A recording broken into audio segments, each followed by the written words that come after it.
જય માતાજી ને જય દ્વારકાધીશ. વિડીયો ડાયરેક્ટ હોટલ હતી. હોટલ આવીને પેલું કામ કરી લીધું, મંદિરમાં ધૂપ દીવા કરવાનું કામ એટલું હતું કે વિડીયો તરત ટાઈમ ન મળ્યો ને એટલે અમે ઘરે ગાવાનું થઈ ગયા. તો ચાલો ને આ ભીખાભાઈ શું કરે છે? નક્કી દાળમાં કઈક કાળું હોય એવું લાગે છે. અરે દેવા, યે ગડબડ હે બાબા. આવા વગર નો હાલ્યો.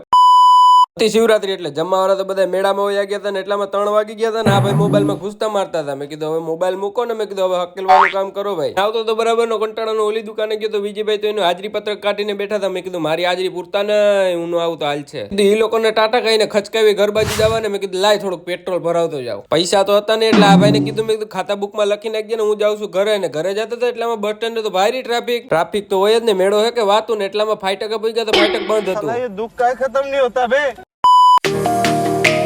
રેલગાડી વહી ગઈ ને પછી તો મેં મારી ગાડી ઉપાડી 200 ને સ્પીડે ને ફટાફટ પૂગી ગયો ઘરે.